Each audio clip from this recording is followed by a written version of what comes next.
अस्सलाम वालेकुम। हम डिस्कस कर रहे थे diversity and magnitude of organic compound. Previous lectures के अंदर दो चीज़ें हमने डिस्कस कर ली थी।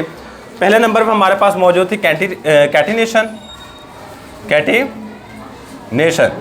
और कैटिनेशन हमने कहा था जी लंबी लंबी चेनें जो कार्बन आइटम बना रहा होता है, इस तरीक़ेकार को जिसमें कार्बन आइटम लंबी लंबी चेनें बनाए, इसको हम क्या नाम देते थे?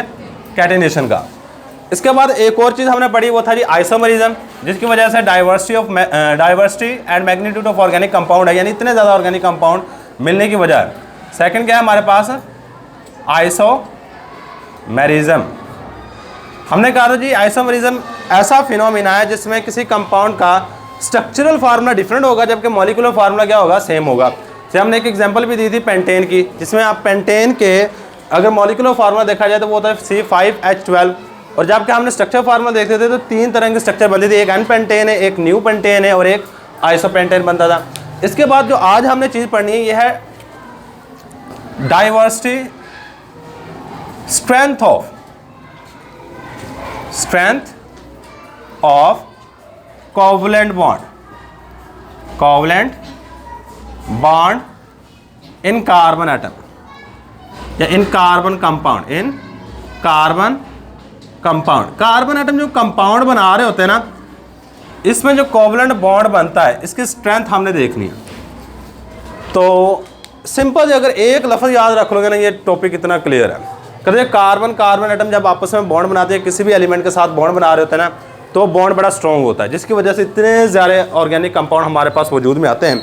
सही है। तो स्ट्रेंथ ऑफ ऑर्गेनिक कंपाउंड या strength of covalent compound, the strength, बस सिंपल सी बात हम यहाँ पे लिखेंगे to the point, the strength of covalent bond in organic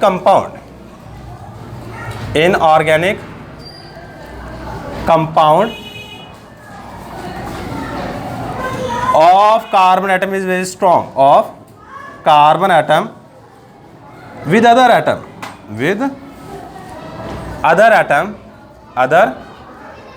atoms। दूसरे एटम जैसे कि हमारे पास हैं hydrogen, oxygen, nitrogen and halogen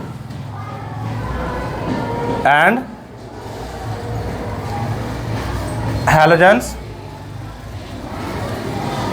are very strong, कहते हमारे पास जो कोवलेंट कंपाउंड है, जब कार्बन एटम दूसरे कंपाउंड या दूसरे एलिमेंट के साथ बना रहा है तो इसकी स्ट्रेंथ बहुत ज़्यादा थी, जिसकी वजह से ऑर्गेनिक कंपाउंड इतनी ज़्यादा मिकदार में पाए जाते हैं। सही। इन सब की अगर मैं एग्जांपल दूँ ना, तो सबसे पहले एग्जांपल ये वाली है CH3Cl। इसमें कार्बन एटम जुड़ा हुआ है हेलोजन के साथ। हेलोजन आपको पता है फ्लोरीन, क्लोरीन, ब्रोमीन, आयोडीन, इसको हम हेलोजन का नाम दे रहे होते हैं। सही है। और इसमें कार्बन एटम हाइड्रोजन के साथ भी जुड़ा हुआ है। अगर एक और एग्जांपल दूँ तो इसमें चेक कीजिएगा CH3CH2OH। इसमें कार्बन एटम किसके साथ जुड़ा हुआ है? ऑक्सीजन एटम के साथ। ये चेक करो, कार्बन एटम जुड़ा हुआ है किसके साथ? ये कार्बन एटम है और ये ऑक्सीजन एटम है। यहाँ पे ये कार्बन एटम है और ये हमारे पास हेलोजन है। ये क्या हमारे पास हेलोजन है। इसके बाद मैंने लिखा जी कार्बन एटम जब जुड़े हाइड्रोजन, ऑक्सीजन, नाइट्रोजन के साथ। नाइट्रोजन की अगर एग्जांपल दूं तो बच्चे इस तरह करके CH3NH2। सही। इसको कहते हैं मिथाइल अमाइन। सही है। यहाँ पे क्या हुआ जी, कार्बन एटम किसके साथ जुड़ा हुआ है? नाइट्रोजन के एटम के साथ। ये कार्बन एटम है और ये हमारे पास नाइट्रोजन एटम है, ये दोनों आपस में जुड़े हुए हैं। सही है। तो ये हमारे पास सारी की सारी कंडीशन आ गई जो मैंने बात ऊपर लिखी है कि कार्बन एटम जब हाइड्रोजन के साथ, ऑक्सीजन के साथ, नाइट्रोजन के साथ और हेलोजन के साथ जुड़ता है तो कोवलेंट बॉन्ड जो बनता है वो क्या होता है? बहुत ज़्यादा स्ट्रॉन्ग होता है, जिसकी वजह से ये स्टेबल होते हैं। स्टेबल होने की वजह इसकी मिकदार इतनी ज़्यादा है। तो इसमें सिर्फ सिंपल सी बात याद रखें, जब कार्बन एटम कोवलेंट बॉन्ड बनाता है ना, वो स्ट्रॉन्ग होता है, बस। अगर ये भी लिख दोगे ना, carbon atom form stronger covalent bond with hydrogen, oxygen, nitrogen and halogen, बात अनफ है। कोई ज़्यादा एक्सप्लेनेशन में नहीं करनी, ना ही आपकी बुक में इसके मुतालिक कुछ भी नहीं दिया गया। लेकिन अगर आप लिख दोगे तो एग्जामिनर को पता होगा, इस तरह थोड़ा सा नॉमिनेट कर देना। इसमें कार्बन एटम क्लोरीन के साथ जुड़ा है, इसमें कार्बन एटम ऑक्सीजन के साथ जुड़ा है, इसमें कार्बन एटम नाइट्रोजन के साथ जुड़ा हुआ है, और हर एक जगह पे कार्बन एटम हाइड्रोजन के साथ तो जुड़ा ही हुआ है। सही है। तो ये था ये हमारे पास strength of covalent bond in carbon compound. इसके बाद जो लास्ट वाली प्रॉपर्टी आ जाती है वो है multiple bonding of carbon atom. Multiple bonding of carbon atom, of carbon atom. Carbon atom multiple bonding show करता है। मल्टीपल बॉन्डिंग का मतलब क्या है? एक से ज़्यादा तरह का बॉन्ड बनाना का फिनोमेना शो कर रहा होता है।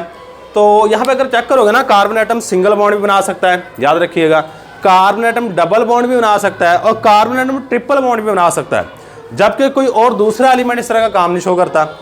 सही है। आप जितने भी एग्जाम्पल ले लो, ऑक्सीजन एटम चेक करोगे, ऑक्सीजन एटम या तो सिंगल बॉन्ड बनाएगा, देखो वाटर के अंदर, या फिर आपस में डबल बॉन्ड बनाएगा, ट्रिपल बॉन्ड नहीं बना सकता। कोई भी और एलिमेंट ले लो आप, ट्रिपल बॉन्ड की एग्जांपल नहीं मिलेगी। ये वाहद कार्बन के अंदर प्रॉपर्टी है कि कार्बन सिंगल, डबल और ट्रिपल बॉन्ड तीनों के तीनों बना सकता है। और इसी चीज़ को हम कहते हैं multiple bonding of carbon atom. Carbon atom can form multiple bond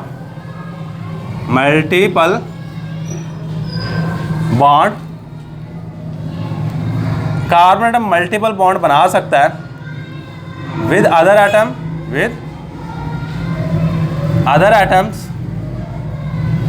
and with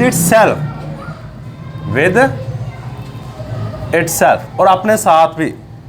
सही है। सबसे पहले मैं एग्जांपल दूंगा बच्चे, हमारे पास अल्केन, अभी सिर्फ इसका नाम लिख के इसको देख लीजिएगा बच्चे। हमारे पास नेक्स्ट चैप्टर है हाइड्रोकार्बन का, इससे नेक्स्ट चैप्टर, उसके अंदर हमने 3 चीज़ें ही डिस्कस करनी है।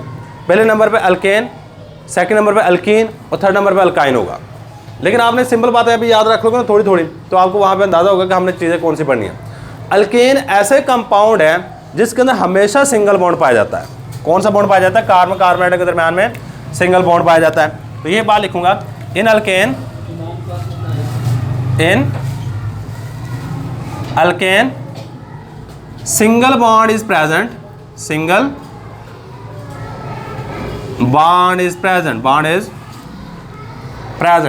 बॉन्ड मौजूद होता है बिटवीन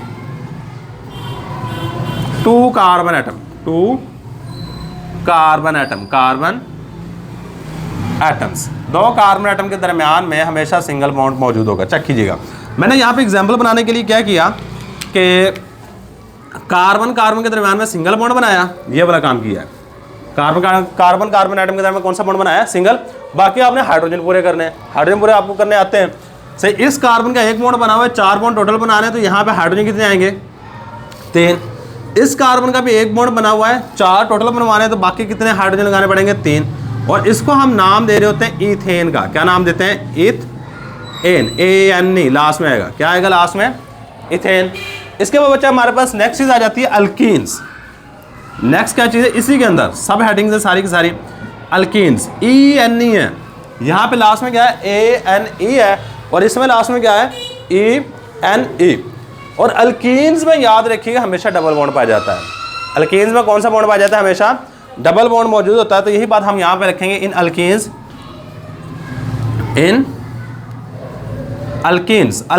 में double bond is present between, bond is present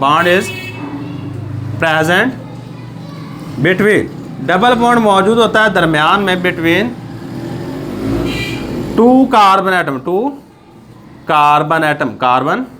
atoms, 2 carbon atoms के दरमियान में डबल बॉन्ड मौजूद होता है। अच्छा यहाँ पे गौर कीजिएगा, मैंने क्या किया? कार्बन एटम के दरमियान में डबल बॉन्ड बनाया, बाकी हाइड्रोजन पूरे करने हैं। बाकी क्या करना है आपने? हाइड्रोजन पूरे करने। हाइड्रोजन पूरे किस तरह करोगे? देखो, इस कार्बन के 2 बॉन्ड बने हुए हैं, 2 बॉन्ड बनने का मतलब क्या? बाकी हमने 4 बनवाने हैं, 2 हाइड्रोजन और लगा दो, आज के 4 बॉन्ड मुकम्मल हो जाएंगे। सेम काम यहाँ पे करो, 4 बॉन्ड बनाने के लिए 2 हाइड्रोजन लगाने पड़ेंगे। अब देखो इसका क्या नाम है? इथेन, लास्ट में क्या है? ANE। लेकिन इसके जो भी नाम आएंगे उसके लास्ट में ENE आएगा। बात सेम है, शुरू में इथ ही आएगा, सही है, और लास्ट में आ जाएगा ENE। और आपकी बुक में इसका एक और नाम भी लिखा हुआ है, यह है IUPAC रूल्स के मुताबिक नाम। आपकी बुक में इसको इथाइलिन भी कहा गया है, सही है, और इथाइलिन ये इसका कॉमन नेम है और ये इसका IUPAC नेम है, दोनों नाम ही सही है। इसके बाद बच्चा हमारे पास लास्ट वाली चीज आ जाएगी, वो क्या? हमारे पास अल्काइन। क्या होगा हमारे पास? अल्काइन। और अल्काइंस आपको बता जी, in alkynes triple bond is present between 2 carbon atoms. सही है। इन अल्काइंस में triple bond is present, triple bond is present, bond is present, triple bond मौजूद होता है between 2 carbon atom, between 2 carbon atom, 2 carbon atoms के दरम्यान में ट्रिपल बॉन्ड मौजूद होगा। सही। अब आपने यहाँ पे करना क्या है, यहाँ पे कार्बन के दरम्यान में ट्रिपल बॉन्ड बनाओ। पहले 2 कार्बन के दरम्यान में क्या करो, एक साइड पे हाइड्रोजन लगा दो, इस साइड पे भी, और एक साइड पे यहाँ पे हाइड्रोजन लगा दो। 4 बॉन्ड पूरे हुए, यानी कार्बन के 3 बॉन्ड बने हुए थे, एक हाइड्रोजन लगा के हमने 4 बॉन्ड मुकम्मल कर दिए। सही। अब इसके बाद क्या, इसका नाम क्या बनेगा, देखो इसके लास्ट में क्या आ रहा है, YNE, तो इथ, ये तो सेम रहेगा, ETH, और लास्ट में क्या आ जाएगा, YNE, और इसको कहते हैं इथाइन। और इसका अगर कॉमन नेम चेक किया जाए तो इसको कहते हैं एसिटाइलिन, ये इसका कॉमन नेम है, एसिटाइलिन। तो ये था जी, हमने ऊपर बात जो लिखी है उसको एक्सप्लेनेशन की है कि किस किस में सिंगल बॉन्ड होता है, डबल बॉन्ड किस में होता है, ट्रिपल बॉन्ड किस में होता है। और कार्बन एटम की यही खासियत है, कार्बन एटम आपस में सिंगल बॉन्ड भी बना सकता है, डबल बॉन्ड भी बना सकता है, और ट्रिपल बॉन्ड भी बना सकता है। और यही बात हमने ऊपर लिखी है, carbon atom can show multiplicity in their bonding. सही है। तो ये सिंपल बातें याद रखिएगा। इसमें अगर एग्जामिनेशन पॉइंट ऑफ व्यू से इंपॉर्टेंट का होना बच्चे, लॉन्ग क्वेश्चन इस चैप्टर में आता नहीं है, मैं स्टार्ट में कहा था, अमूमन नहीं आता। तो अगर लॉन्ग क्वेश्चन नहीं आता तो बच्चे ना तो ये शॉर्ट में पूछेगा, ना ये शॉर्ट में पूछेगा। शॉर्ट में जो आते हैं वो आपके आइसोमरिज्म की डेफिनेशन पूछ रहा होता है इसकी, इसमें कैटिनेशन की डेफिनेशन पूछेगा, उसकी एग्जांपल पूछ लेगा, या फिर कैटिनेशन की डेफिनेशन और साथ में कंडीशन पूछ लेगा। ये चीज़ें मोस्ट इंपॉर्टेंट है।